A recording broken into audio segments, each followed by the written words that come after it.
Sir, आपने मुझे मौका दिया, इसलिए मैं आपका धन्यवाद करता हूं।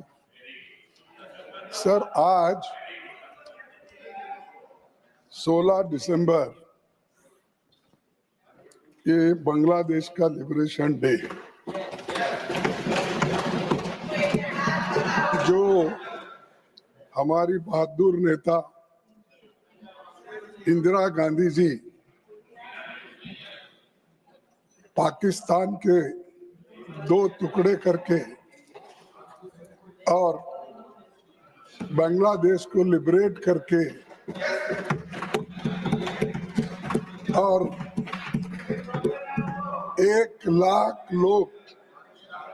लाख पाकिस्तानी सैनिकों को बंदी कराकर इस देश को बचाया और इस देश की शान पूरे दुनिया में चले गई और सारे लोग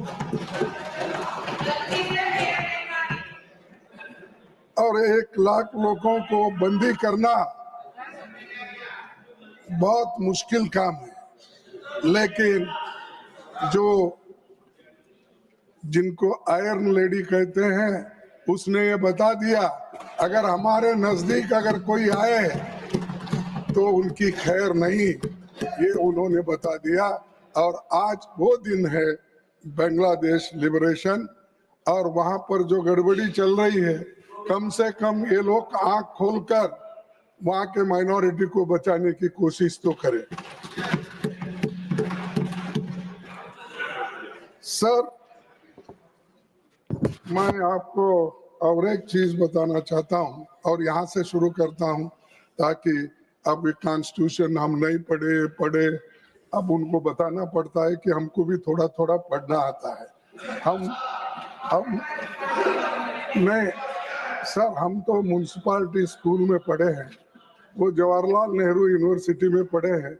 निश्चित है कि उनकी अंग्रेजी भी अच्छी हो सकती है, उनकी हिंदी भी अच्छी हो सकती है और सभी कुछ अच्छा हो सकता है, लेकिन उनके करतूत क्या है, अच्छे नहीं। सर, मैं आपसे ये कि यहाँ है क्या तो रहेंगे, वो बाद में जवाब देंगे। सर, एक आपको शायरी सुनाना चाहता हूँ अहमद फराज की मत कत्ल करो आवाज है उसका नाम। तुम अपने अंकितों के नेज़े हर दिल में उतारे जाते हो। हम लोग मोहब्बत वाले हैं, तुम खंजर क्यों लहराते हो।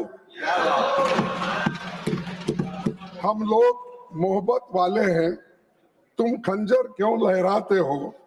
इस शहर में नगमे बहने दो, बस्ती में हमें भी रहने दो। हम पालनहार है फूलों के, हम खुशबू के रखवाले हैं। तुम किसका लहू पीने आए, हम प्यार सिखाने वाले हैं।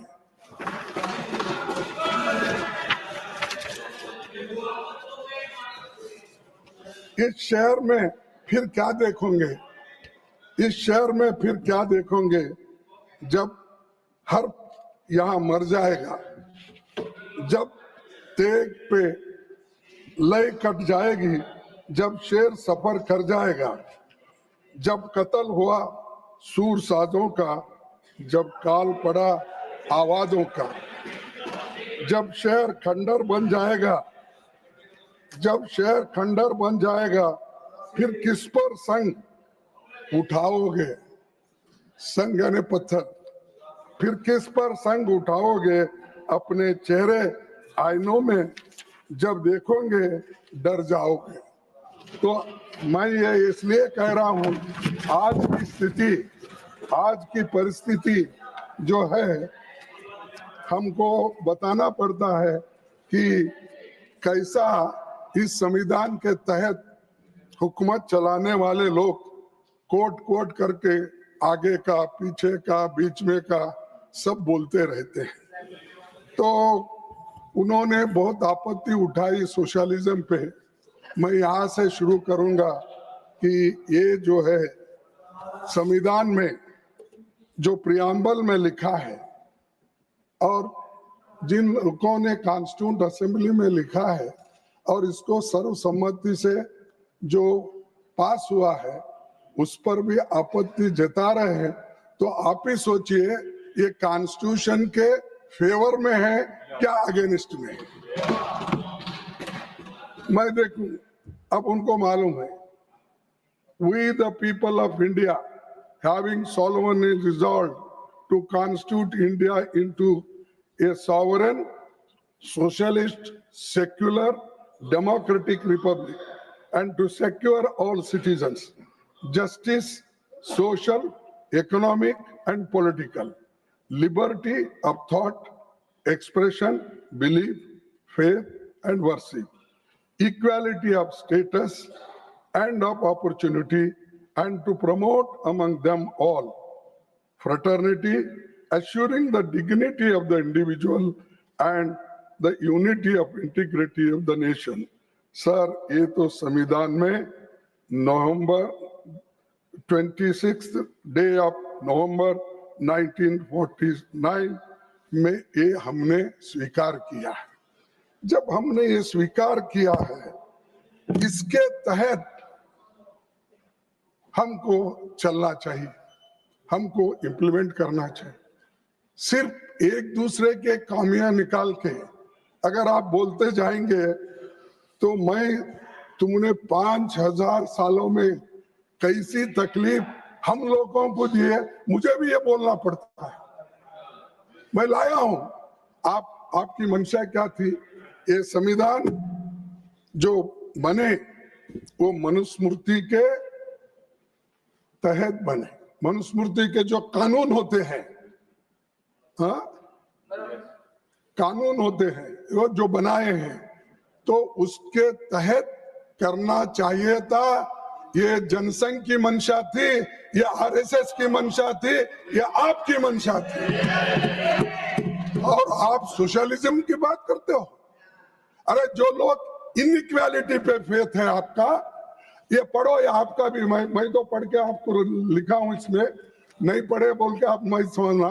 जो हम ये पत्ते लगाया हूं वो एक एक अगर पेज पढ़ेंगे तो आपके रोंगटे उठ जाएंगे। अगर आपके पास कुछ हाँ, अरे एड्रेस उनको अच्छा, उनको आपको देखना भी अच्छा नहीं लगता। चलो तो सर ये क्या लिखा है मैं आपको ये प्रेजेंट कीजिए।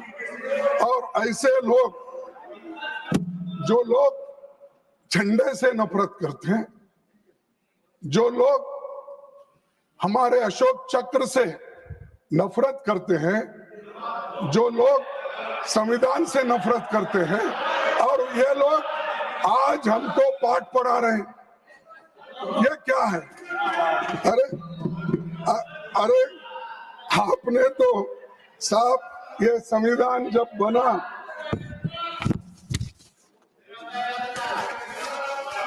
आपने जब ये संविधान बनी सर, उस वक्त संविधान को जलाने वाले लोग लालमय, ये जो रामलीला मैदान में बाबा साहब अंबेडकर और जवाहरलाल नेहरू जी का और महात्मा गांधी जी का पुतला वहां पर रख के इन्हों जलाए उस दिन, जिस दिन इम्प्लीमेंट किया।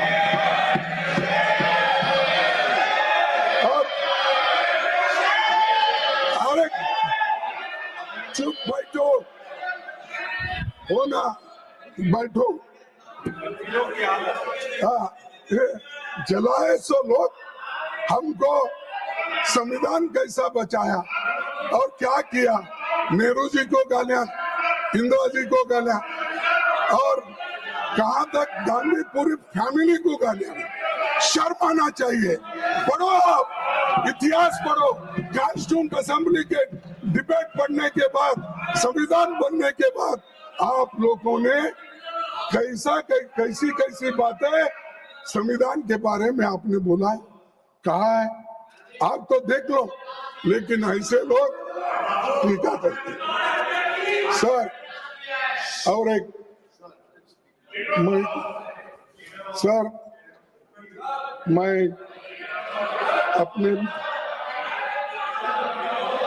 मैं आपको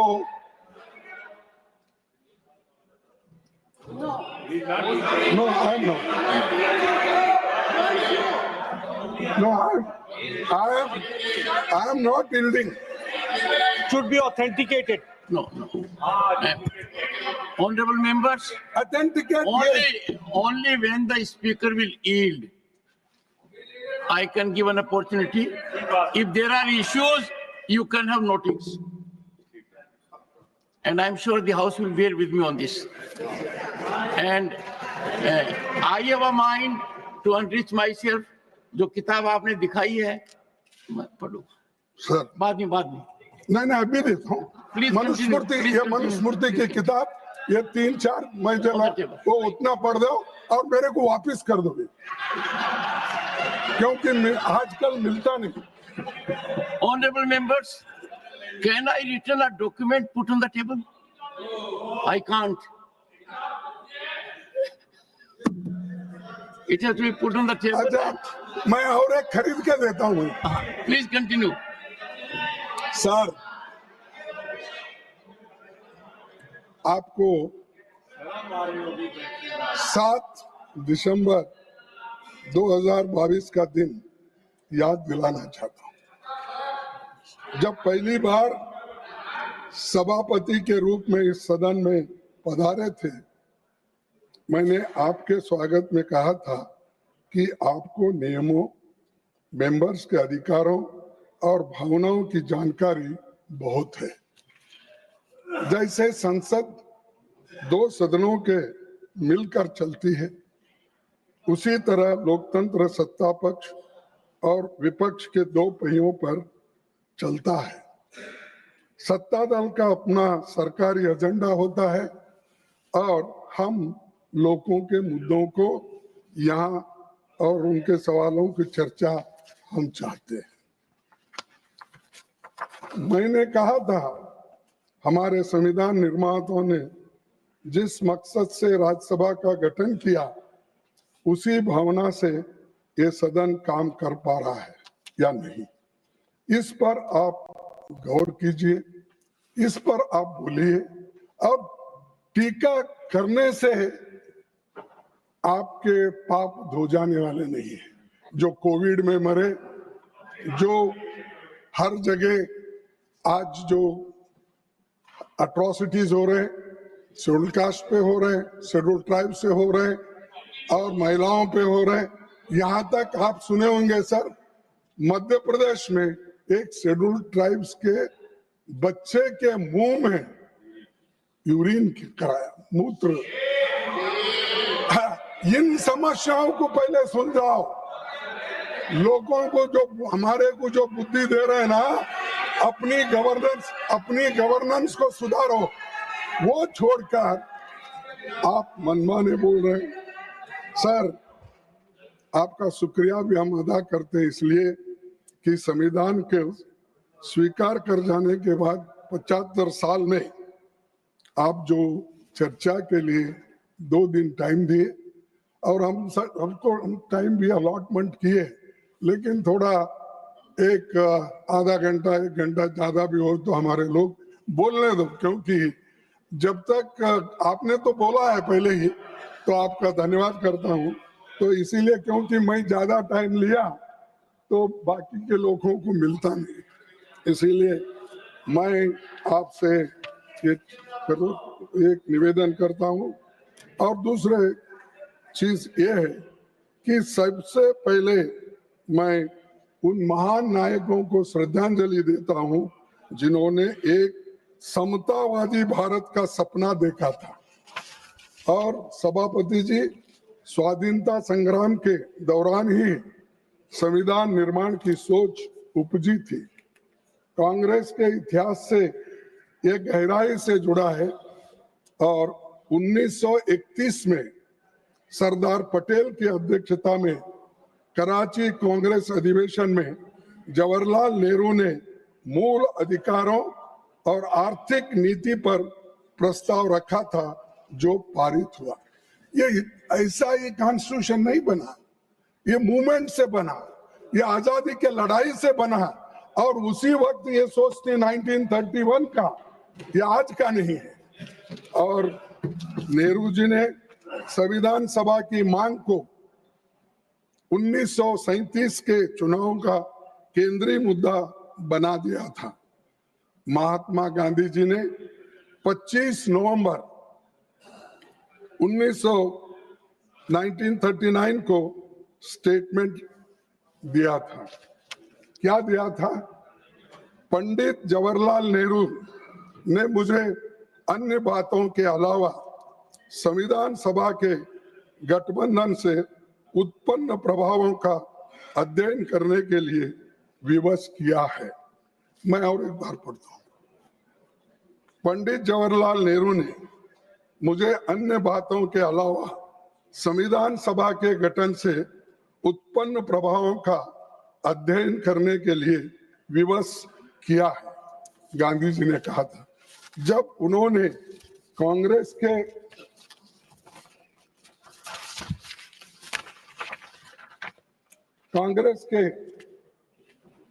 सभापति जी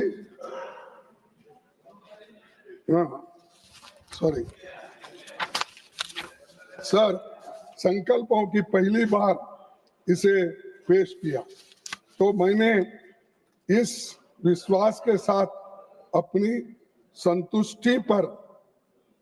संतुष्टि कर ली कि उन्हें लोकतंत्र की तकनीकी बारीकियों के बारे में बेहतर जानकारी है, परंतु मैं पूर्णतः संशय मुक्त नहीं था। तथापि वास्तविक तथ्यों में मेरे सभी संशयों को दूर कर दिया गया।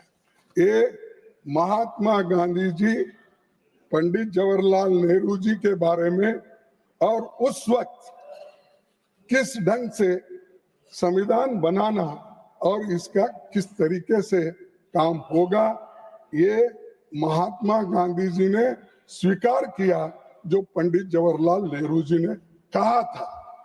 तो उनके लिए सुबह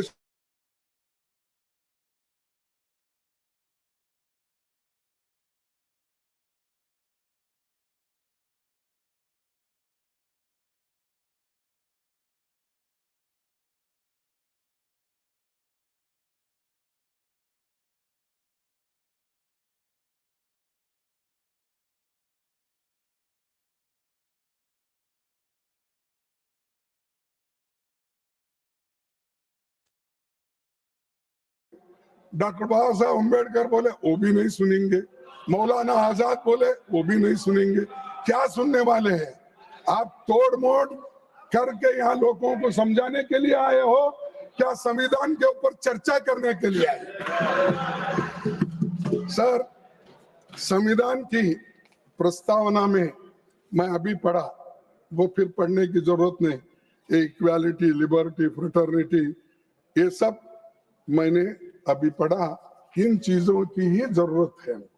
हमको समानता होना चाहिए, हमको स्वतंत्रता होना चाहिए, हमको बंधु प्रेम होना चाहिए और न्याय होना चाहिए। इसमें ये जो चंद शब्द हमारे संविधान में है और जिसको हमने सभी स्वीकार किया है, लेकिन इस पे भी आपत्ति हो रही है कि सोशलिज्म क्या, फलाना क्या है।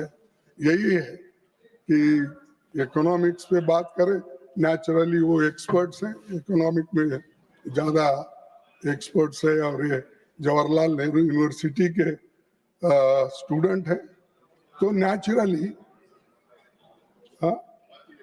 जवाहरलाल नेहरू जी के यूनिवर्सिटी से है और वो भी इकोनॉमिक्स में इनकी पढ़ाई हो गई। नेचुरली वहाँ क्या पढ़े मुझे मालूम नहीं, क्योंकि जवाहरलाल नेहरू यूनिवर्सिटी में सब जितने भी स्टूडेंट्स हैं वो इतने प्रोग्रेसिव है, देश बनाने में उनका बहुत बड़ा हाथ है। चाहे इकोनॉमिक्स में हो, चाहे पॉलिटिकल साइंस में हो, चाहे हिस्ट्री में हो, चाहे एंथ्रोपोलॉजी में हो, चाहे अपना हर सब्जेक्ट पे वहां पर बहुत ही उनको मान सम्मान दुनिया में मिलता है। और बहुत से जो जवाहरलाल नेहरू यूनिवर्सिटी में पढ़े हुए हैं वो दुनिया में अपना नाम किए हैं और डेमोक्रेसी पे बहुत बड़ा विश्वास रखते हैं। लेकिन यहाँ अनडेमोक्रेटिक थिंग्स को जो खत्म करने की बात हो रही है, जो डेमोक्रेटिक थिंग्स है उसको खत्म करने की बात यहाँ हो रही, ये कैसा? अरे जो आइडियोलॉजी को आप एक बार स्वीकार करते हो ये बार बार कैसा बदलता है? आपने तो अरे चुप बैठो भाई, आप बार बार आप कैसा बदलते हो? मैं एक ही पार्टी में हूं कम से कम 1969 से आज तक कोई पार्टी नहीं, एक ही सिंबल है मेरा, एक गाय बछड़ा, अब क्या है हाथ। मैं किधर नहीं गए तो यहाँ घंटे को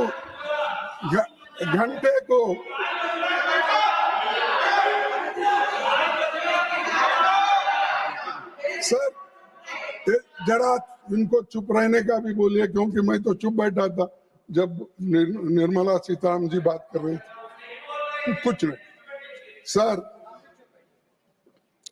पता नहीं कब ये हृदय परिवर्तन हुआ इनका, 224 के चुनावों के बाद हुआ क्या पहले ही हुआ था मुझे मालूम था।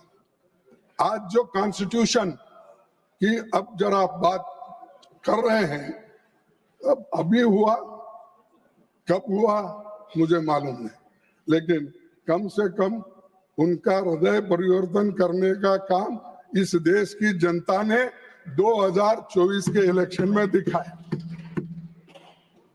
सर मैं और एक बात कहना चाहता हूं, पूरा देश जानता है 1949 में आरएसएस नेताओं ने भारत के संविधान का विरोध किया था, क्योंकि ये मनुस्मृति पर आधारित संविधान नहीं था। इस बारे में आरएसएस के मुखपत्र ऑर्गेनाइजर ने 30 नवंबर 1949 के अंक में विरोध करते हुए संपादकीय यानी एडिटोरियल में ये लिखा था, आप लोगों के मन में आज भी मनुस्मृति वो कायम है। मैं बार बार बोलता रहा, आप लोग उल्टा हमारे ऊपर ही इल्जाम आप लगाते रहे। सर सभापति जी, न तो इन्होंने संविधान को स्वीकार किया, न तिरंगे झंडे को माना, इसीलिए पहली बार 26 जनवरी 2002 को कोर्ट के आदेश पर आरएसएस हेडक्वार्टर पर तिरंगा मजबूरी में फहराना पड़ा। सर तिरंगे झंडे को माना, इसीलिए पहली बार 26 जनवरी 2002 को आरएसएस हेडक्वार्टर पर तिरंगा मजबूरी में फहराना पड़ा, क्योंकि कोर्ट का आदेश था। चलिए कम से कम संविधान के वर्किंग पर चर्चा के लिए तो मान लिया आपने कि अब हम सभी लोग तिरंगे के नीचे ही काम करेंगे। सभापति जी, हमारा संविधान भारत के हर व्यक्ति को शक्तिशाली बनाता है, गरीब और कमजोरों की आवाज है, सत्ता का नैतिक मार्गदर्शक है, जाति पंथ लिंग या आर्थिक आधार पर भेदभाव करने की इसमें गुंजाइश नहीं है।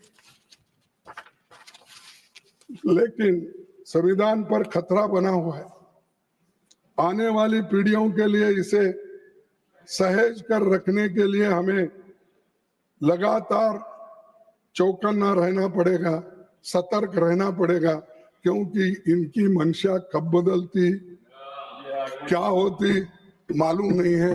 इसीलिए क्योंकि जो लोग 70 साल पहले अपनी पार्टी जो स्थापना की थी और अपना इनका जो मेन सपोर्टर है आरएसएस, ये सब लोग इसके खिलाफ बोलते गए, लेकिन कम से कम उनको अब देश के यानी सुरक्षित रखने का, एक रखने का अब बुद्धि देश के लोगों ने दिया।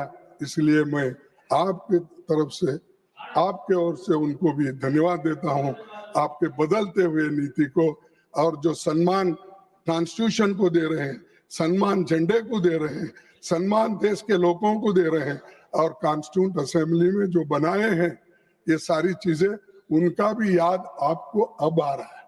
इससे पहले उनको याद ही नहीं था, वो सब डूब गए थे। सर, मैं जब बहुत से शक्तिशाली देशों ने यूनिवर्सल अडल्ट फ्रेंचाइज नहीं था, महिलाओं को वोट का हक नहीं था, तब भारत में महिलाओं के समेत सभी को यूनिवर्सल अडल्ट फ्रेंचाइज का अधिकार अगर किसने दिया, वो कांग्रेस ने दिया, संविधान ने दिया। और ये संविधान अडल्ट फ्रेंचाइज, सर आपको तो मालूम है कि कितने देशों के, आप भी कॉन्स्टिट्यूशन पढ़े होंगे, बहुत से महिलाओं को, या ऑस्ट्रेलिया हो, अमेरिका हो, यूके हो, फ्रांस, वहां पर डेमोक्रेसी की बहुत बातें करते थे, लेकिन डेमोक्रेसी के साथ, संविधान के साथ उनको वोटिंग का पावर नहीं मिला था। ये एक ही देश ऐसा है जिस दिन हमारे को ये मिला, आजादी मिली, संविधान इंप्लीमेंटेशन हुआ, उस दिन से अडल्ट फ्रेंचाइज सबको मिला। गरीब, अमीर, कम से कम काम करने वाले लोग, मजदूर, किसान, सबको मिला। और ये किसकी देन है साहब? ये नेहरू जी की नहीं है, ये अंबेडकर की नहीं है, ये कॉन्स्टिट्यूंट असेंबली का नहीं है। और वहां पर जो कॉन्स्टिट्यूंट असेंबली में इनके मेंबर थे, वो सब चिल्लाते रहते थे। मैं पूरा वो डॉक्यूमेंट्री देखा हूं, आप भी देखिए, 10 घंटे का डॉक्यूमेंट्री है कॉन्स्टिट्यूंट असेंबली का। अगर आप देखेंगे तो आपको पता चलेगा कौन कौन क्या क्या किस उस वक्त बोले हैं, किस क्लॉज पे किसने क्या बात रखी है, किस आर्टिकल पे कितने बहस हो गए। जरा देखे तो मालूम होता है जे कामत जी क्या बोले और फलाना साहब ने क्या बोला और जनसंघ के हमारे नेता क्या बोले, ये सब उसमें मालूम होता है। तो इसीलिए आप जरा वो देख लीजिए, उनको दिखाइए, तो बहुत बड़ा, वो भी राज्यसभा की देन है, क्योंकि वो डॉक्यूमेंट उन्होंने ही बनाया। और उसके बाद वो भी देखिए कि पंडित जवाहरलाल नेहरू जी का डिस्कवरी ऑफ इंडिया, वो भी एक 40 घंटे का है। तो वो भी एक बार देखे तो आपको मालूम होता है दुनिया में पहले कैसी थी, हिंदुस्तान कैसा था, बाद में हम किस ढंग से इतने सिविलाइज्ड होकर काम कर रहे हैं, और क्या वो सामाजिक समानता थी, ये सारी चीजें उसमें आप देखेंगे। ऑर्गेनाइजर में 51-52 के चुनावों के दौरान यूनिवर्सल अडल्ट फ्रेंचाइज के खिलाफ लिखा गया। ये तो सही है ना? अच्छा, पंडित नेहरू ये बोले साहब, उन्होंने कहा अडल्ट फ्रेंचाइज के बारे में 51-52 को उन्होंने बोला, ये कहा, Pandit Nehru would leave to confess the failure of universal adult franchise in India. Shall I read? Pandit Nehru would leave to confess the failure of universal adult franchise in India. यानी universal adult franchise को, जो महिलाओं को voting मिलता था, जो शूद्रों को voting मिलता था, जो गरीब लोगों को मिलता था, इसके बारे में अपोज अगर कोई करे, वो आरएसएस के लोग करे, ये लोग जनसंघ के लोग करे, और आज हमको पाठ पढ़ाते हो। और मैं ये कहना चाहता हूं, और उन्होंने कहा कि ये सत्यानाश होने का खुद पंडित जवाहरलाल नेहरू जी देखेंगे। अरे आप सब अडल्ट फ्रेंचाइज में ही वोट देकर आए, दिए या नहीं? और आप ले रहे हैं वोट भी उसी के वजह से। तो मेरे को कहना ये है कि जो बातें आप अच्छी बातें पंडित जवाहरलाल नेहरू जी की थी और गांधी जी की थी और दूसरे नेताओं, वो सब छुपा छुपा के कट एंड पेस्ट, जो अच्छा लगता है वो पढ़े। और यहाँ जो हमारे प्रधानमंत्री जी वहाँ लोकसभा में जो कहे थे, मैं उनका भी पूरा स्पीच देखा, लेकिन वो टिप्पणी यहाँ नहीं करना। और राजनाथ सिंह जी का वो भी देखने के बाद मुझे ऐसे महसूस हुआ कि वो जो भी कोट वहां कर रहे थे, सब कोट जो कॉन्स्टिट्यूंट असेंबली में बाबा साहब अंबेडकर ने जो बोला था और दूसरे नेता वही कोट किए, इनकी दिल की बात बाहर नहीं आई। वो खुद इस संविधान को चाहते या नहीं चाहते, हमको क्रिटिसाइज करने के लिए, टीका करने के लिए कौन से पैराज, कौन से शब्द प्रयोग करना, उतने उठा के वो बोलते गए। लेकिन आपने क्या किया वो बोला ही नहीं। आप देश के लिए क्या किया बोला नहीं। आप कितने बार जेल गए बोले नहीं। आप कितना पीड़ा देश के लिए आपने सहन किया ये कहा नहीं। अरे देश के लिए जो लोग लड़े नहीं, उनको आजादी का महत्व क्या मालूम है और संविधान का क्या मालूम है? जो पसीना बहाए, घर छोड़ के चले गए, विद्या अपूर्व करके रहे, और ऐसे लोग आज उनके बारे में, वो स्वर्गवासी होने के बाद आप उनकी बात करते हो।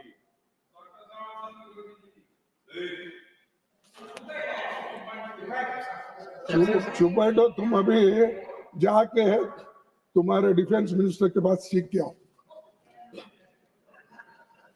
सर, आज हमको इंट्रोस्पेक्शन करना है, हमने क्या किया, क्या करना है, और जो वायदे हमने किए थे, हमको बोले। वो प्राइम मिनिस्टर का स्पीच पढ़ा मैं, तो हमको सिखा रहे थे ये जुमले वाले हैं और ये झूठ बोलते हैं, ऐसा बोल के उन्होंने, अरे भाई झूठे नंबर 1 तो आप ही है। 15 लाख दे तो बोले सर अभी इंतजार कर रहा है, नहीं मिल रहा है। हाँ, और वो लोगों को 2 करोड़ रोजगार देने का बात, वो झूठ है सच है? और किसानों को एमएसपी डबल करने का सर मिला? आपका मतलब असत्य, असत्य, झूठी डिलीटेड। देखो साहब, ये असत्य है, घोर असत्य है, घोर असत्य है। तो ये चीजें, पर झूठ नहीं है। हाँ, जो निकाल दिया आप जब बोले। देखो मैं अपनी गलती को स्वीकार करता हूँ, झूठ नहीं बोलना ये अनपार्लियामेंट्री आपने बताया और है भी, तो मैंने छोड़ दिया उसको। लेकिन इन्होंने बार बार बोले। अब सीताराम जी का भाषण आपने गौर से सुना, मेरे निर्मला सीताराम जी, सॉरी, तो उन्होंने ये कहा कि it is a lie, lie parliamentary, untruth, truth, ये शब्द यूज कर, लेकिन उनको अलाउ कर दिया, मेरे को ठोक दिया।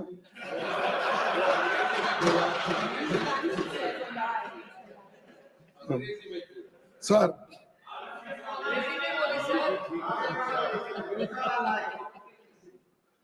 सर और एक बात वहां पर बोले कि खुद उन्होंने ऐसे स्लोगन दिए और सब वो जुमले, हमारे को वो जुमलों का इल्जाम हमारे ऊपर लगा रहे हैं। तो वो ये जुमले वाले लोग देश को भ्रमित कर रहे हैं और असत्य बातें बोलकर लोगों को धोखा दे रहे हैं। और फिर बात तो यहाँ पर आकर ऐसा बोल देते हैं कि वो क्या हमारे पास बोलते हैं कन्नड़ा में, झूठ 100 बार बोल के, नहीं सॉरी, असत्य 100 बार अगर बोलते गए तो उसको वो सत्य के इसमें हो सकता है। वैसा ये गोबेल्स से भी ज्यादा, गोबेल्स जो झूठ उन्होंने असत्य बातें करते थे उससे भी 100 गुना ये लोग करते हैं। और फिर ऊपर से लोगों को हमको कहते हैं इनने आपने क्या किया, इमरजेंसी में क्या किया, फलाने में क्या किया। नेहरू जी ने कितने बार बोलता हूँ, नेहरू जी ने कैसा किया, क्यों करना पड़ा पहला अमेंडमेंट और किस वजह से हुआ, वो बोलूंगा। सर, मोदी साहब का तो 1 घंटा 50 मिनट भाषण हो गया, हमारे फाइनेंस मिनिस्टर का 1 घंटा 10 मिनट हो गया, तो 15-20 उन्होंने घंटों से बात करने की भी उनका पहले से प्रैक्टिस है, क्योंकि बजट और जब पेश करते हैं उस वक्त भी बोलते हैं, तो नेचुरली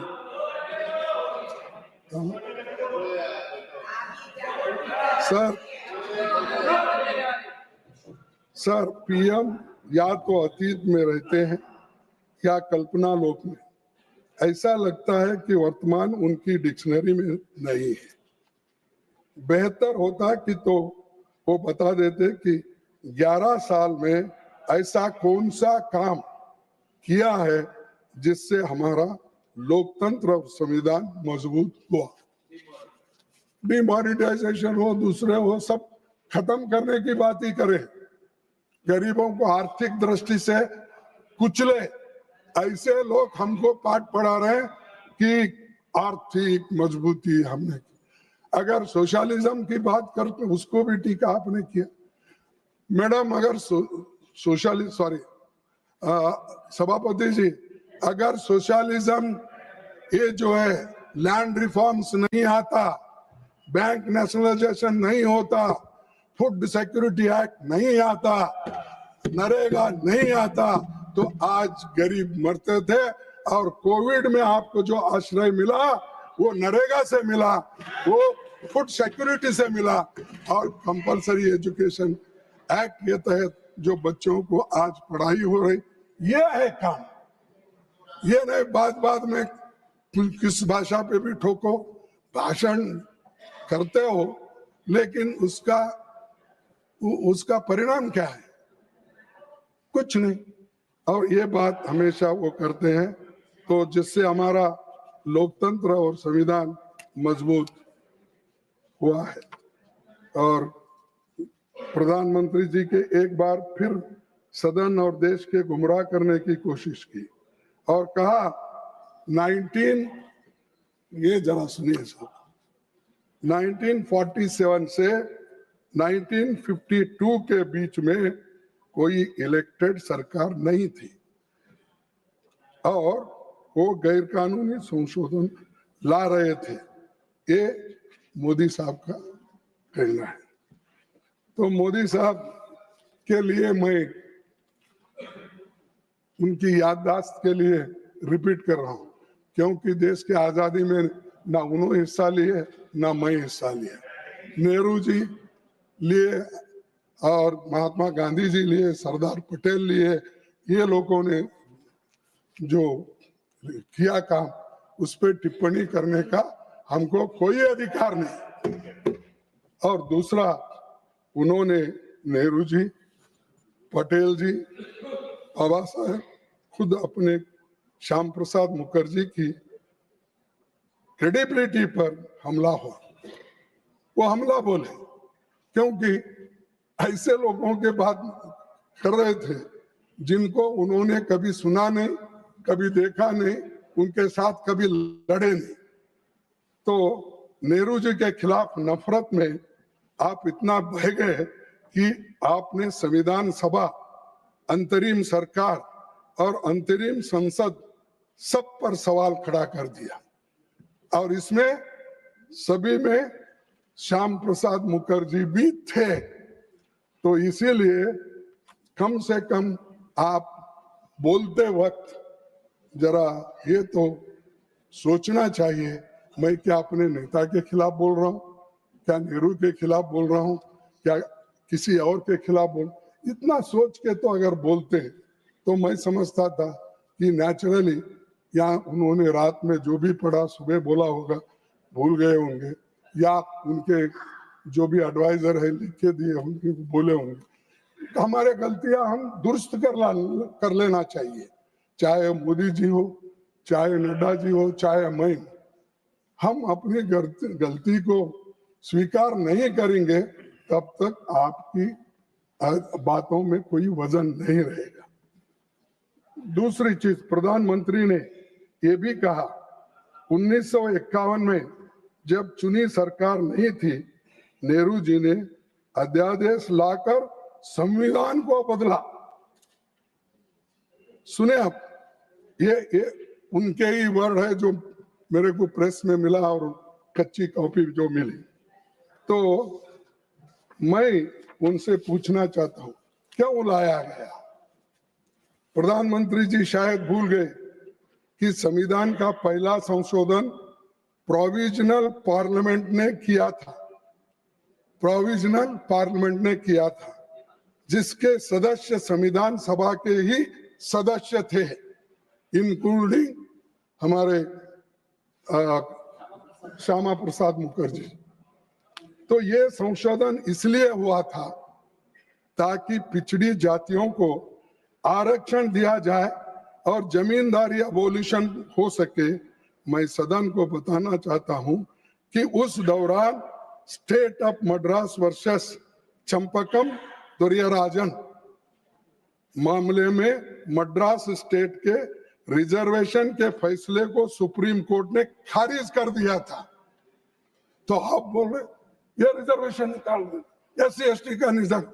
अरे बाबा, उन्होंने गया, सुप्रीम कोर्ट ने इस रिजर्वेशन को खत्म करने की फैसला दी, तब ये जो अपना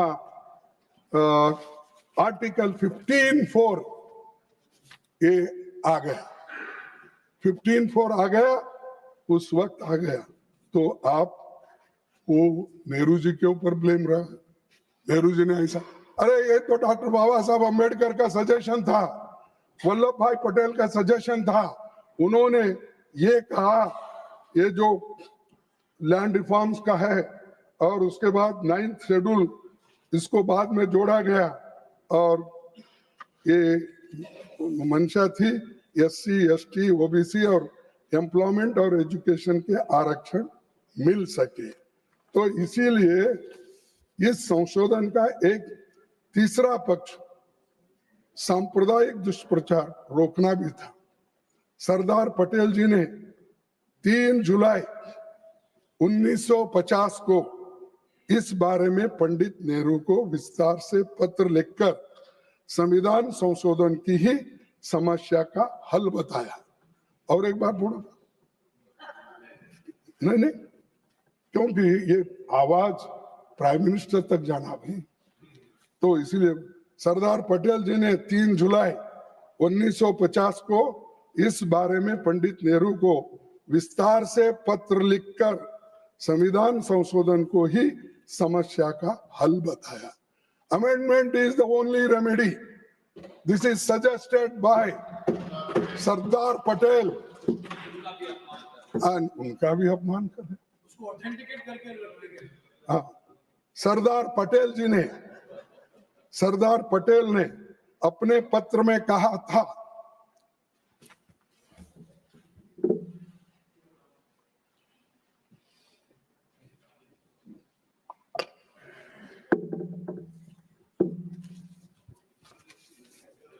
सरदार पटेल ने अपने पत्र में कहा था, as you say, we have involved ourselves in so many legal and constitutional difficulties that we do not know how to overcome them.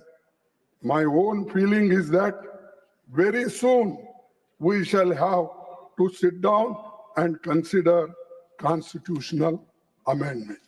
ये किसने कहा? सरदार वल्लभ भाई पटेल। और उनको भी आप इंसल्ट कर रहे हैं। पंडित जवाहरलाल नेहरू के नाम से सभी को इंसल्ट कर रहे हैं। वो जोश में आकर नेहरू जी ने वो किया। नेहरू जी क्या करना चाहते थे? वो पटेल भी उसके साथ थे, अंबेडकर उनके साथ थे, और वो SC ST बैकवर्ड एजुकेशनल और एम्प्लॉयमेंट के लिए जो यहाँ पर उनको मार पड़ी थी, उसको ठीक करने के लिए अमेंडमेंट लाए। और वो पहला अमेंडमेंट था। अगर ये पहला अमेंडमेंट देश के लिए नहीं, शोषितों के लिए नहीं, तो आप कह सकते थे अपने लिए लाए। बताओ इसमें सब। और ये मेरे वर्ड नहीं है, इस अपने सरदार पटेल साहब के वर्ड है।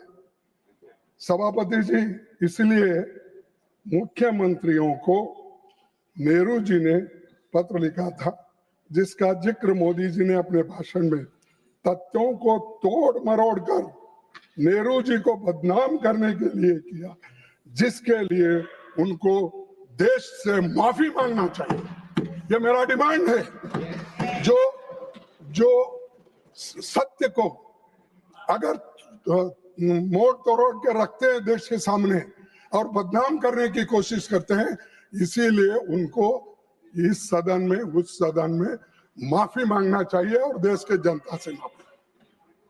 और ये चीजें आप पढ़े तो मिलते हैं, अब कॉन्स्टिट्यूशन इसमें डिबेट में मिलते हैं, लेकिन फिर भी आप गुमराह करते हो लोगों।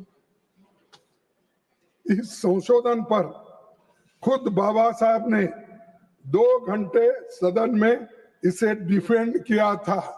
और एक बार पढ़ो, इस संशोधन पर खुद बाबा साहब ने 2 घंटे सदन में इसे डिफेंड किया था। मैं पूछना चाहता हूं कि मोदी जी को एतराज किस पर है? क्या SC ST पर, क्या OBC पर, क्या आरक्षण पर, और उनका किनके ऊपर एतराज है? अरे आरक्षण को सुरक्षित रखने के लिए, उनके राइट्स को दिलाने के लिए अगर पंडित जवाहरलाल नेहरू जी अमेंडमेंट कराते हैं तो क्या दलितों के खिलाफ हो गए, SC के खिलाफ हो गए, ST के खिलाफ हो गए, आदिवासियों के खिलाफ हो गए? मैं पूछना, क्यों ऐसी बातें करके लोगों को असत्य बातें बिठा रहे हैं उनके दिमाग में? आप प्राइम मिनिस्टर हो सकते हैं, आपकी इज्जत करेंगे आपका कुछ, लेकिन ऐसी असत्य बातें जनता के बीच अगर लेके गए, इससे बहुत बड़ा देश को नुकसान होगा।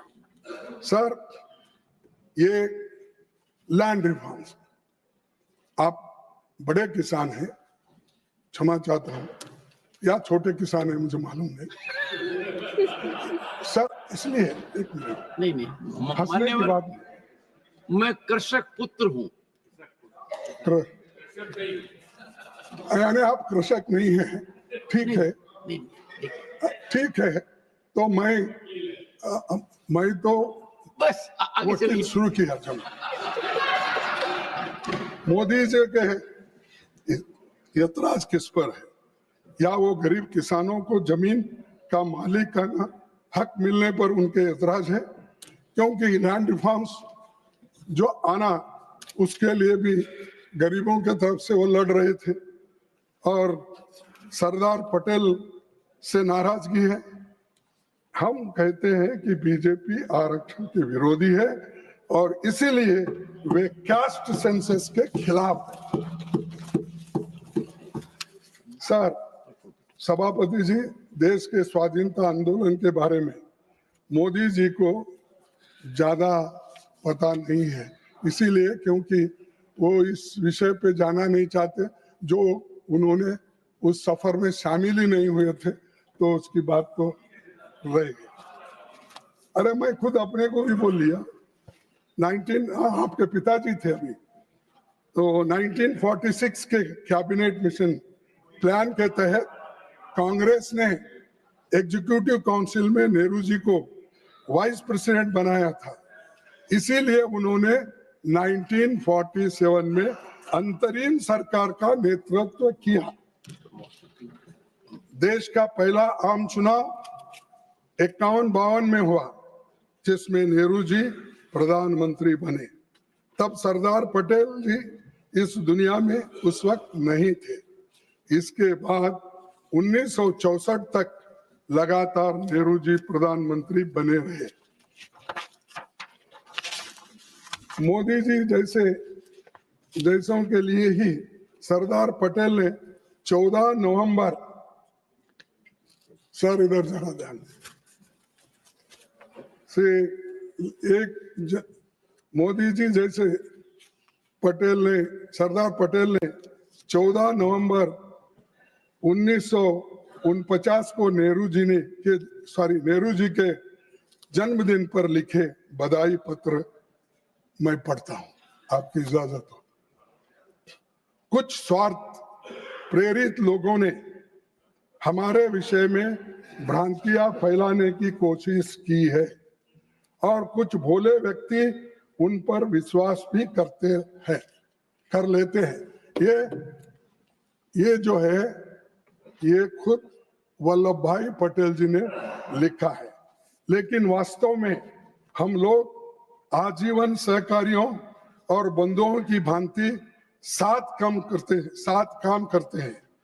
अवसर की मांग के अनुसार हमने परस्पर एक दूसरे के दृष्टिकोण को अनुसार अपने को बदलता है और एक दूसरे के मतभेदों का भी सम्मान किया है, जैसा कि गहरा विश्वास होने पर ही किया जाता है।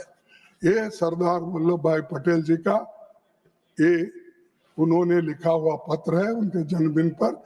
लेकिन आज उनमें झगड़ा लगाने की कोशिश करते हैं।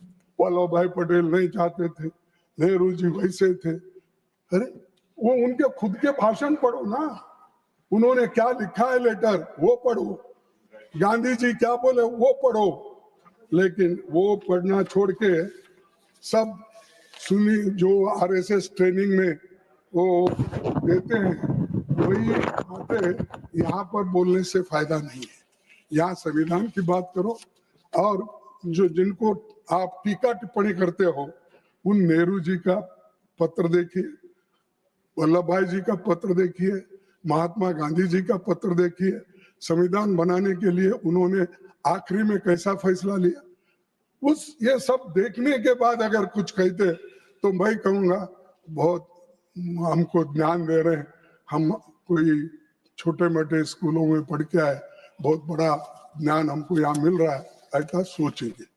लेकिन वो सब छोड़ के टीका कर रहे और मैं आपके सामने पूरा सही डॉक्यूमेंट पेश कर रहा हूं।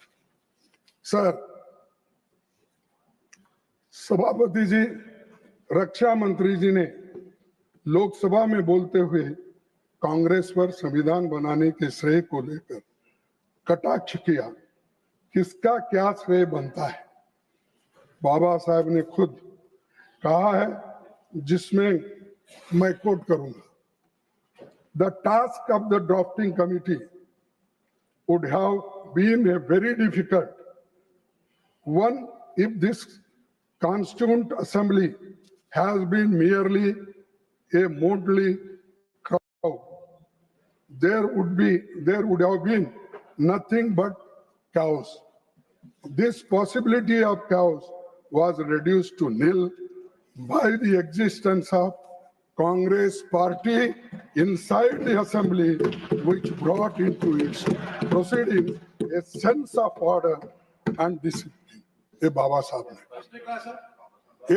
साहब अंबेडकर ने कहा और लोगों ने सुना और ये नमूद हुआ है कॉन्स्टिट्यूएंट असेंबली के डिबेट में और उन्होंने ये ओपनली कहा। अब वो भी टीका कर, बाबा साहब का सम्मान नहीं दे, बाबा साहब, अरे तुम तो बिगिनिंग से ही उनका सम्मान नहीं कर रहे। ये तो उन्होंने खुद कॉन्स्टिट्यूएंट असेंबली में उन्होंने कहा, अरे तुम तो उनके खिलाफ थे। सर, मैं बीच में मेरे को याद आया, बोल सकता हूँ सर, जब संविधान में तिरंगा झंडा और हाँ नहीं नहीं, ये जब यहाँ पर स्वीकृत हो गई, जब तिरंगा और कॉन्स्टिट्यूशन ये सब, तो मुंबई के रेलवे स्टेशन पर बीजेपी वालों ने और ये अपना हिंदू महासभा वालों और आरएसएस वालों ने जाकर उन्होंने सैफरन झंडा दिखाया। तो बाबा साहब अम्बेडकर ने कहा, बाबा साहब, अरे जनसंघ भाई, अरे तुम्हारा पहला अवतार, जैसा हमारे धर्म में 10 अवतार होते हैं, तुम्हारा वो दूसरा अवतार और पहला अवतार, तो छोड़ दीजिए उसको। सर उनको झंडा दी, तब डॉक्टर बाबा साहब अम्बेडकर ने कहा, क्या मैं ये सैफरन झंडे के लिए, इसको देखने के लिए मैं आया हूं? मेरा झंडा अलग है, तिरंगा झंडा, और ये देश का झंडा ही रहेगा, ये काम नहीं चलेगा, प्लीज हटो बोल के उनको हटकर आगे चले। और ये बॉम्बे रेलवे स्टेशन पे घटना घटी, और आज ये बोलते हैं कि अंबेडकर नेहरू जी के खिलाफ थे और संविधान बनाते वक्त उनको सम्मान नहीं। ये तो खुद बाबा साहब अम्बेडकर ने कहा कि ये जो मुझे सम्मान मिला और इतना कांग्रेस की वजह से मैं ये घटना बना सका, और वो भी स्मूथली बना, कोई भी इसको उस वक्त डिस्टर्ब नहीं किया। सर मैं आपसे और एक विनती करूंगा, आगे चलकर उन्होंने ये भी कहा, the Congress party is therefore entitled to all the credit for the smooth sailing of the draft constitution in the assembly। ये उनका, अगर वो दुखी होते सर ये बोलते थे, और कहीं की बात तो कहीं। अब अपोजिशन पार्टी में जब बाबा साहब अम्बेडकर थे, शेड्यूल कास्ट फेडरेशन के वो प्रेसिडेंट थे, और जो मंडल हमारे बंगाल के वो जोगेंद्रनाथ, बैरिस्टर जोगेंद्रनाथ मंडल, वो सेक्रेटरी थे। तो नेचुरली उनकी पार्टी अलग थी, तो उसमें जब उनको वहां से हार हो गई, तब यहाँ पर जोगेंद्रनाथ मंडल ने सेक्रेटरी वेस्ट बंगाल में वो रिसिग्नेशन दी। राजीनामा देने के बाद उनके सीट पर बाबा साहब अम्बेडकर चुन के आए, तुम्हारी मेहरबानी से नहीं है, तुम लोग वैसा पढ़ा के ले रहे ना, तुमसे नहीं है। अरे तुम तो उनके खिलाफ थे, और आपके जो जनसंघ के नेता थे उन्होंने भी वहीं से चुन के आए थे, श्यामा प्रसाद मुखर्जी, क्योंकि वो जल्दी याद नहीं आता श्यामा प्रसाद मुखर्जी का, क्योंकि कभी ज्यादा नाम लिया नहीं, उनको याद है। लेंगे भाई, लेते वक्त, अब ले रहा हूं ना। सर चेयरमैन साहब, इस सदन के माध्यम से ये देश को बताना चाहता हूं, संविधान सभा में कांग्रेस को प्रचंड बहुमत था। बाबा साहब अम्बेडकर को ड्राफ्टिंग कमेटी का चेयरमैन चुना गया। खुद बाबा साहब ने अपने 25 नवंबर 1949 के भाषण में कहा था, मुझे बहुत आश्चर्य हुआ। साहब आप उधर देख रहे हैं, इसलिए मेरी बात आप 99% आप ही देख रहा हूँ, लेकिन 1% ही बहुत इंपॉर्टेंट। 100 बनाने के लिए 1%। 99 तेंदुलकर ने 10 बार मारा, 99 और 12, लेकिन 99 मारा, लेकिन सेंचुरी नहीं हो सका। तो इसीलिए मैं आपसे विनती करूं, ये बहुत मुद्दा है। मुझे बहुत आश्चर्य हुआ था जब ड्राफ्टिंग कमेटी मुझे अपना अध्यक्ष चुना। समिति में मुझसे बड़े, मुझसे बेहतर, मुझसे सक्षम कहीं लोग थे। सबको पता है कि जब आजादी मिली तो देश में सुई भी नहीं बनती थी। खाने पर कोई अनाज नहीं था। केवल 35 साल की औसत उम्र थी, लेकिन पिछले 60-70 सालों में देश ने बहुत तरक्की की। और आप बोलते 55 साल में आपने क्या किया, 70 साल में क्या? अरे बाबा, हम अगर नहीं करते, तुम लोग इंजीनियर हो के यहाँ नहीं बैठते, डॉक्टर हो के नहीं बैठते थे, और मोदी जी इस देश के प्रधानमंत्री भी नहीं बनते थे, और मैं एक लेबर का बेटा अपोजिशन लीडर भी नहीं बनता था।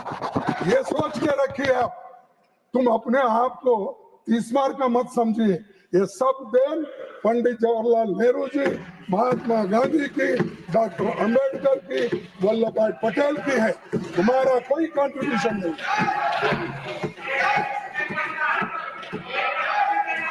नेहरू जी आधुनिक भारत की नींव रखी। सर,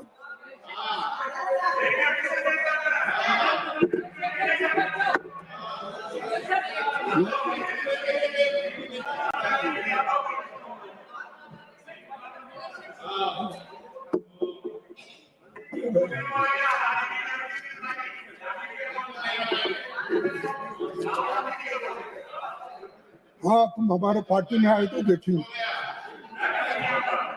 सर, नेहरू जी ने आधुनिक भारत की नींव रखी, शास्त्री जी ने हरित क्रांति की बुनियाद रखी, इंदिरा जी ने देश को परमाणु शक्ति से संपन्न बनाया, सामाजिक न्याय के लिए 20 सूत्री कार्यक्रम दिया, बैंकों का राष्ट्रीयकरण किया, राजीव जी ने संचार क्रांति लाई और पंचायती राज और लोकल बॉडीज का आधार बनाया, जिसको नरसिंह राव ने 73rd 74th संविधान अमेंडमेंट इनको बोला। आपको बधाई दे रहे हैं। अरे वो कांग्रेस के प्रधानमंत्री थे, मेरी पहचान हैदराबाद से थी उनकी। नहीं, आपको बधाई दे रहे हैं। अरे मैं ये कह रहा हूँ 73 74 अमेंडमेंट जो राजीव गांधी जी की सपना थी और जो उन्होंने तैयार किया था, उसको आगे लाया गया। और आज जो महिलाओं को रिजर्वेशन मिल रहा है, जो मेयर का हो, जो पंचायत का हो, जो जिला पंचायत अध्यक्ष हो, ये सब जो मिल रहा है मैडम, ये कांग्रेस की वजह से मिल रहा है। ये कांग्रेस ने एक्ट लाया। महिलाओं को क्या करे, महिलाओं को क्या करे, ये करे, उनको अध्यक्ष बनाए, मेयर बनाए, पंचायत मेंबर्स बनाए, तालुका पंचायत मेंबर्स बने, ये बनाए।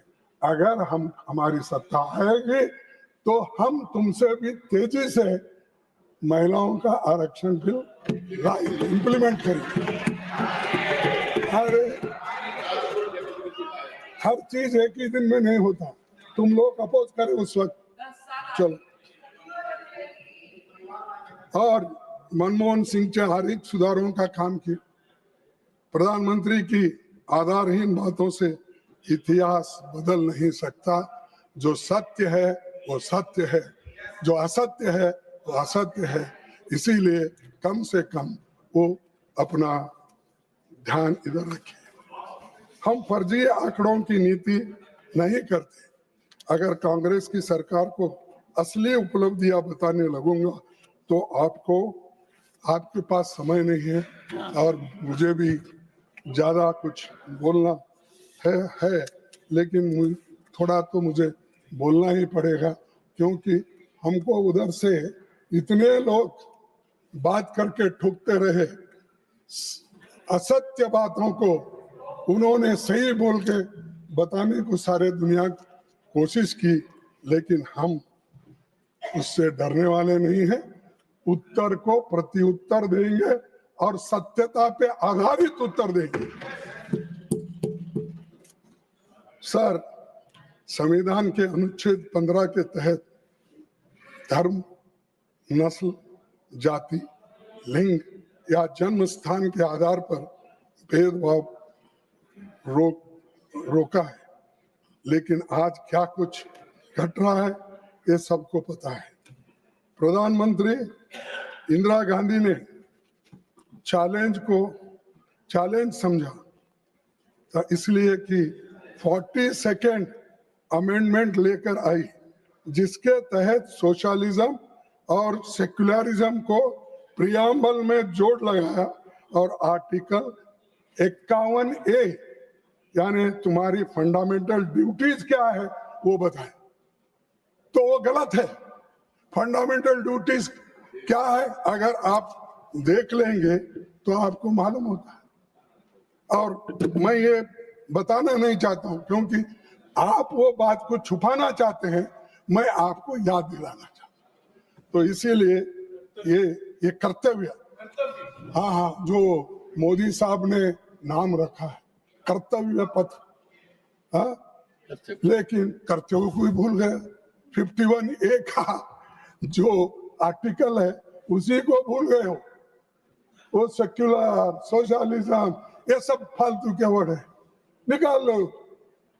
ये कर्तव्य पथ में गड़बड़ी हो रही, इसीलिए मैं आपसे निवेदन करूंगा कि कम से कम जब कभी वो आपके पास आएंगे, ज्यादा तो इधर नहीं आते, कहीं मिले तो भी आप कह सकते हैं जरा संविधान के तहत चलो। लोग राज्यसभा में बोल रहे हैं, मुझे बड़ा दिक्कत होता है इसका उत्तर देना, इसीलिए आप ये कीजिए सर। और एक बात मैं बोलूं, सुप्रीम कोर्ट ने सोशलिज्म और सेक्युलरिज्म को संविधान के बेसिक स्ट्रक्चर का हिस्सा माना और जजमेंट आफ्टर जजमेंट ने इसे सही ठहरा दिया। तो रिसेंटली उसको तो मानते ना, हम बोले ठीक है, चीफ जस्टिस बोल रहे हैं, जज ये सही है कह रहे सो, लेकिन दुनिया सही कह सकती है, लेकिन मोदी साहब कभी इसको मानेंगे नहीं। वो अपनी ही बात करेंगे, वो जो बोलते हैं वही सही। तो इसलिए आज आप भले ही राजनीति करने के लिए प्रधानमंत्री कोसने का मौका नहीं छोड़ते, खास करके जो शहीद इस देश के लिए हो उनका नाम लेकर बात करते हैं। और इमरजेंसी की बात तो बहुत बार हो गई। अब जब से इलेक्शन से पहले भी इमरजेंसी की बात, इलेक्शन आने के बाद भी हुई, फिर उसके बाद में एक इलेक्शन में भी, दूसरे इलेक्शन में भी, तीसरे इलेक्शन में भी हुई, सदन में भी हुई, यही बात करते रहते हो। लेकिन उसका तो उन्होंने उत्तर दिया, जो गलती हो गई गलती हुई है, लेकिन इसके लिए हमको सुधारना है। तो इन्होंने कितना टीका किया, उन्होंने सहन किया, आपने उसको सदन से बाहर निकाला। और इंदिरा गांधी जी 1980 में थम्पिंग मेजॉरिटी से चुन किया, थम्पिंग मेजॉरिटी से, सिर्फ 2 साल में। कहां गया तुम्हारा ये जो टीका टिप्पणी को उत्तर? लोगों नहीं देते ना, चुनाव करके ही होता। तो ये चुनाव आया और जनता का निर्णय हुआ, ये अदालत में तो आपने निकाल दिया, ठीक है, उन्होंने भी मांग गए, लेकिन उसके 2 साल बाद उन्होंने थम्पिंग मेजॉरिटी से आके फिर तो ये अरे भाई, इसीलिए उन्होंने गलत बताया और उनको सत्ता से बाहर भी रहना पड़ा।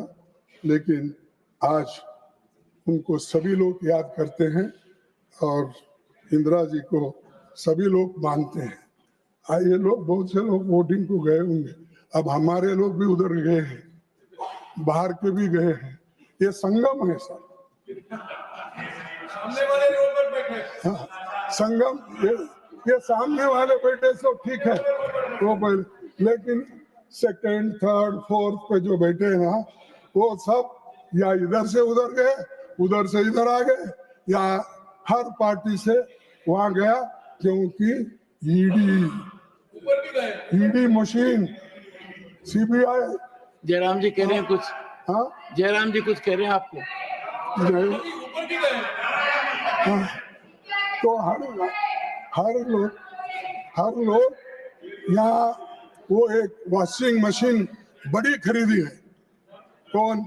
हमारे शाह साहब इतना बड़ी वॉशिंग मशीन करे, आदमी अंदर जा सकता है और क्लीन होके बाहर आता है, अंदर जाके क्लीन होके बाहर आता है। और वो जाके इतना जोर से चिल्लाता है, अरे क्या खाया पिया रहा राज किया, कोई सब कुछ बना।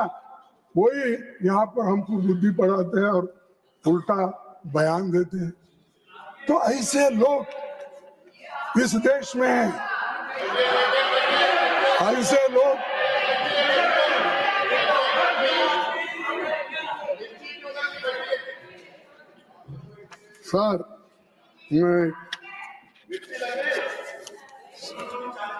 सर हम संवैधानिक प्रावधान के तहत कांग्रेस पार्टी ने देश में कास्ट सेंसस की मांग की, और कास्ट सेंसस की मांग इसलिए कर रहे हैं, कमजोर लोग तबकों के लोगों को बेहतरीन के लिए, उनके बेहतर के लिए एक रणनीति बनाई जाए।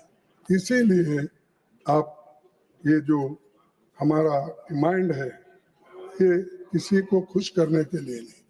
और ऐसा होता है पॉलिटिक्स में, आज मेरे साथ वोट देते हैं, कल दूसरों को देते हैं। हम देखे हैं 60 साल में कैसा हुआ, क्या हुआ, लोग बदलते कैसे रहते। तो इसीलिए वोटरों के ऊपर आप गुस्सा मत निकालो, एरिया के ऊपर आप गुस्सा मत निकालो।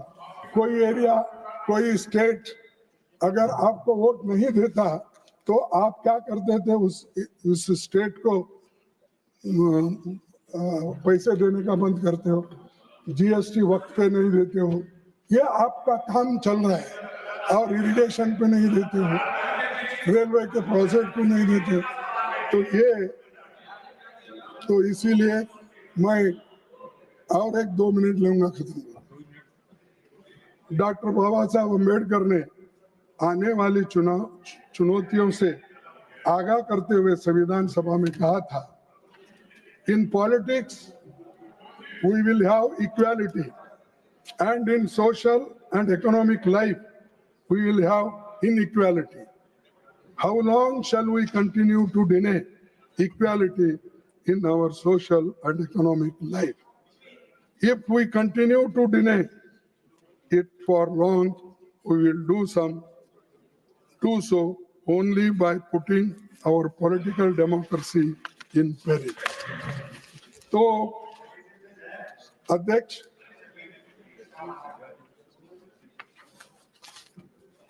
सर, और गरीब बनते जा रहा है, अमीर बनते जा रहा है, और 5% इस देश के लोग 62% संपत्ति उनके पास, 1% लोगों के पास आज 3% संपत्ति है, सॉरी 50% लोगों के पास।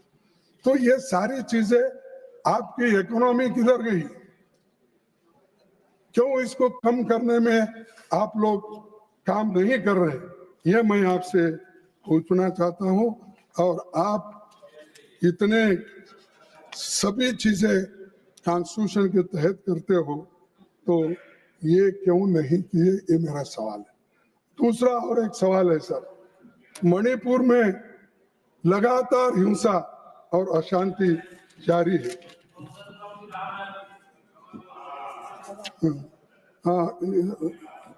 हिंसा और अशांति जारी है, लेकिन 1.5 साल में मोदी जी को मणिपुर की हालात का जायजा लेने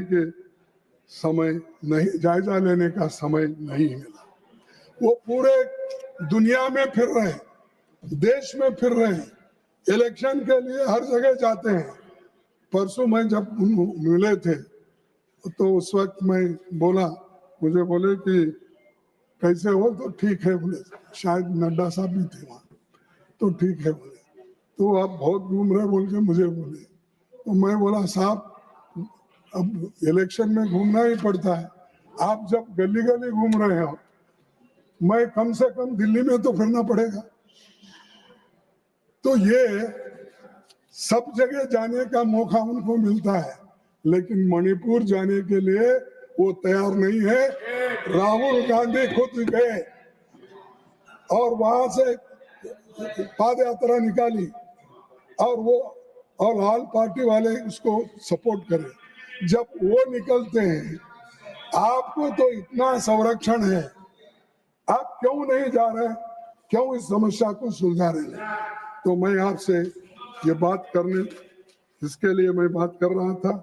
और ये अशांति कितने दिन चलेगी, कैसा चलेगा, तो ये आप मुझे बताना चाहिए। और इस देश को एक हमने रखा। वल्लभ भाई पटेल जी ने 500 से अधिक रियासतों में बटे देश को एक किया, लेकिन आप क्या कहते हैं, एक है सेफ है। अरे एक है सेफ है, ये सेफ है देश, इसमें कोई अगर अंगार, इसमें अगर कोई अंगार डालेंगे तो वो लोग इसको फोड़ने का काम कर रहे हैं। तो इसीलिए मैं ज्यादा आपका वक्त नहीं लेता। तो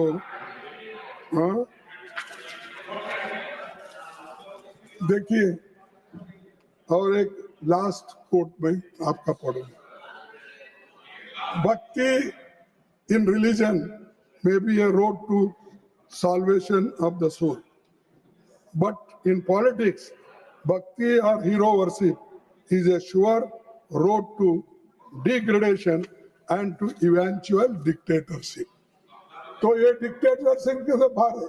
आप जो आज बजा रहे हैं ना ढोल बजा बजा के उनकी भक्ति की नारा कर रहे हैं, तो वो ये लोग उनको डिक्टेटरशिप की तरह ले जाना चाहते हैं और वो डिक्टेटर बनने को तैयार है।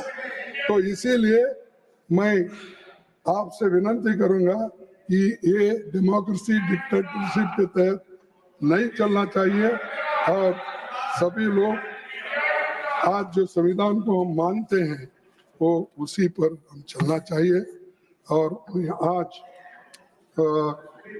इस देश के लिए एक बात जरूरी है, जब देश को आजादी मिली, जब एटली ने, आपको मालूम लेबर पार्टी के प्रधानमंत्री, उन्होंने उस वक्त चर्चिल ने क्या कहा था, भारत को स्वाधीनता देने वाले लॉर्ड एटली सरकार के प्रस्ताव पर चर्चा के दौरान ब्रिटिश संसद में पूर्व प्रधानमंत्री और तत्कालीन विपक्षी नेता विंस्टन चर्चिल ने कहा था कि आजाद होते ही भारत बिखर जाएगा और वह दुष्टों, बदमाशों, लुटेरों के हाथ चला जाएगा। ये बात चर्चिल की ये मंशा थी। हम नहीं चला सकते, हम संविधान नहीं बना सकते, इसीलिए उन्होंने ये बात की। लेकिन पंडित नेहरू, सरदार पटेल, मौलाना आजाद, डॉक्टर अंबेडकर ने इस देश को डेमोक्रेसी लाकर सबको बचा दिया। और इतना कहते हुए मैं और कुछ नहीं बोलना चाहता हूँ। आपको आपको एक ही मिनट में समझा के बैठूंगा, एक ही मिनट में सब। देखो, एक राहत इंदौरी का है, राहत इंदौरी, जहां से गुजरो धुआं बिछा दो, जहां से गुजरो धुआं बिछा दो, जहां भी पहुंचो धमाल कर दो, जहां भी पहुंचो धमाल कर दो। तुम्हें सियासत ने हक दिया है, हरी जमीनों को लाल कर दो, हरी जमीन को लाल कर दो। अपील भी तुम, दलील भी तुम, गवाह भी तुम, वकील भी तुम, जिसे भी चाहो हराम दिल लिख लो, जिसे भी चाहे वो हलाल कर दो। ये शब्दों के साथ मैं मेरे 4 शब्दों को समाप्त करता हूँ। आपने जो मेरे को समय दिया इसलिए मैं धन्यवाद करता हूँ। मेरा समय मेरे पार्टी के समय में मत काटो, यही विनती करता हूँ। मान्यवर, आपने एक न्यायालय के आदेश की चर्चा की थी।